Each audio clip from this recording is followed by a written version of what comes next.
If you're a woman and you're an Enneagram 8, you don't have it easy. In this video, we're diving deep into the Type 8 female experience as arguably one of the most misunderstood and mistreated numbers on the Enneagram. That's right, I said it. But because I'm not an Enneagram 8, I have asked some amazing Type 8 women to step in and give us their own experience about what it's like to be a female 8 in this world. Hi, I'm Michelle Fortin from Leanne and Michelle. I am an 8, wing 7. Hi, my name is Amy Grandy and I am an Enneagram 8. My name is Candace Jenkins and I am an Enneagram 8. I'm Wendy and I knew I am an 8 as soon as I read the description. Hi, my name is Ashley Bunk, and I am an Enneagram 8. My name is Caitlin, and I am an 8. My name is Jamie Cole, and I am an Enneagram 8. Hi, my name is Sheila, and I am an 8.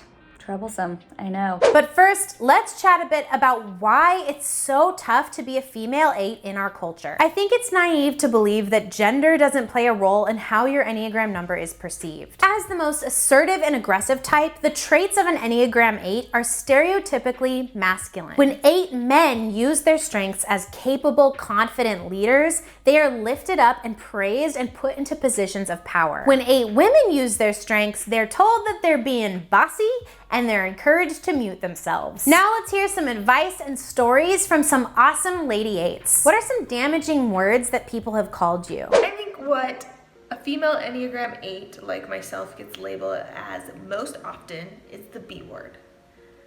And I'm talking about bossy, not the other one you may have popped into your mind. Controlling, aggressive, overwhelming. Stubborn, bossy, blunt, mean, rude, tough, unladylike, savage. I hate when people call me an ice queen or say that, like jokingly, that I love to fight. Those are really hurtful because the truth is I don't like to fight. I honestly hate fighting. It sits with me in like a gross way. I like challenging and people who challenge me and challenging others, because to me that is intimacy building. But I have feelings. I have a soft, gooey center that you won't see unless you take the time to get to know me. I've certainly been called bossy. I've been called a beep. I've been called disrespectful when someone doesn't really understand what I'm trying to say. In the past, people have used some pretty damaging words, and I would think that the most effective one was being called a bitch, because I guess I would be like rude, or I would say exactly how I felt and I wouldn't sugarcoat anything. I think more frustrating to me was that people would always say they were afraid of me, as if, I always intended harm to someone. And I think that was more damaging to me than being called words. I've been called intimidating more times than I can count. Friends, coworkers, bosses, loved ones, etc. People have referred to me as too much, aggressive, domineering, harsh. A lot. Intense, intimidating. One man I worked with once jokingly quipped that he had been the victim of a drive-by Wendy. I want to know, have there ever been any instances in your life where you were punished or pushed down because of your 8 qualities? Yes.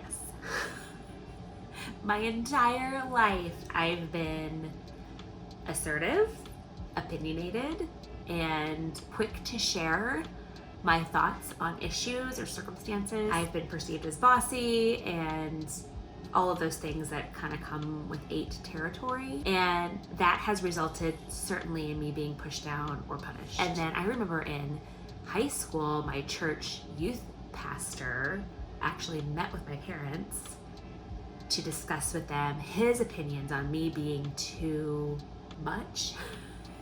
And that was a very detrimental situation for me because that was someone I trusted. Thankfully, I didn't lose my faith, but I did lose respect for that individual. And as an 8, respect is everything. So once I lose respect for you, it's probably not gonna come back. Tell us about an instance where you stood up for something that you believed in. I've stood up for something I believe in. After my first miscarriage, I kept questioning my doctor about what we could do to prevent it from happening again. She told me she would not help me until I had 3 losses. I went to another doctor a few months later and she helped me before we had more losses. Several years after that, I had to switch doctors again because we hit a dead end in the help that we were getting. Thankfully, we did, because now we have our daughter. Protecting the underdog or the underrepresented, to me, has looked like speaking up for volunteers, minorities, female staff who have not felt comfortable or had opportunities to speak up for themselves. What are some encouraging words that people have called you? Honest, a leader, inspirational, passionate, strong, determined, go-getter. I've been thanked so many times by people who appreciate me being blunt with them and being honest and knowing that what you see is what you get with me. A lot of my friends have come to me on a regular basis because they know I'm going to speak the truth and I'm not going to sugarcoat things, and I think people appreciate that. Helpful, a leader, compassionate, reaching out, caring, truthful. When people tell me that I'm really good at making people feel seen and heard and comfortable, because as someone who can have a reputation as coming off abrasive or aggressive, knowing that I am making someone laugh and feel comfortable and at ease and feel really seen in their story, that is proof that I am growing and moving more into health and encouraging that I'm in touch with my own vulnerabilities and sensitivities to be able to open that space up for other people. Have you ever lessened the strong, powerful parts of yourself in order to be more socially acceptable? Being a female 8 in a conservative Christian context can be challenging. While I have found that men generally appreciate my ability to communicate directly and in bullet points,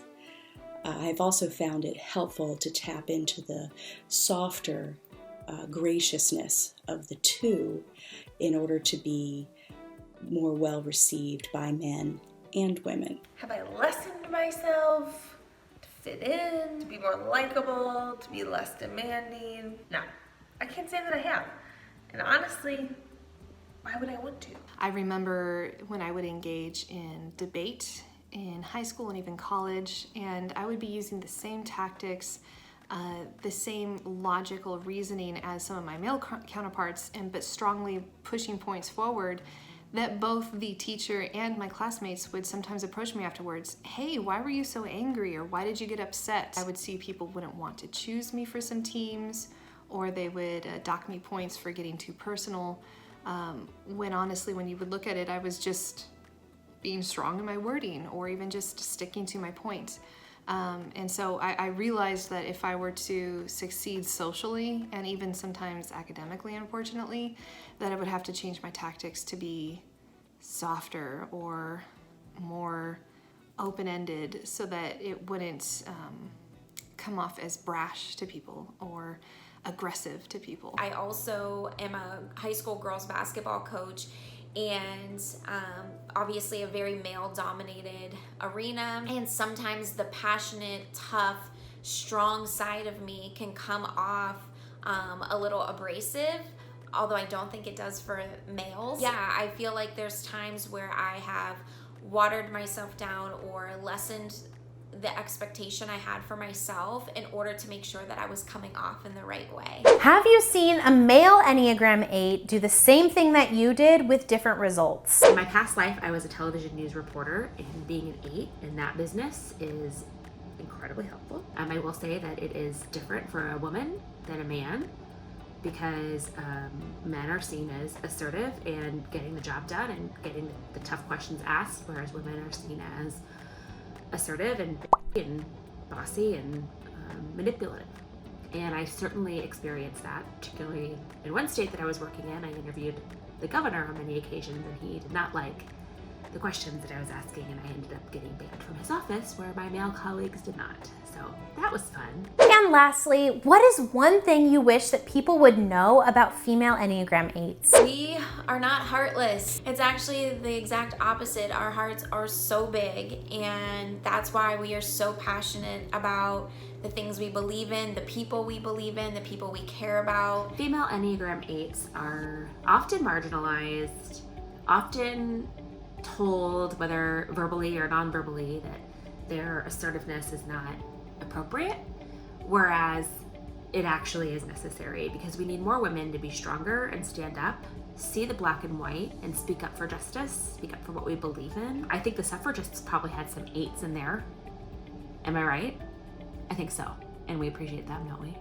We do. Our brutal honesty and our assertiveness and directness, we're not attacking you. I am not being mean. I'm not hiding some secret, harboring some problem against you and being passive aggressive.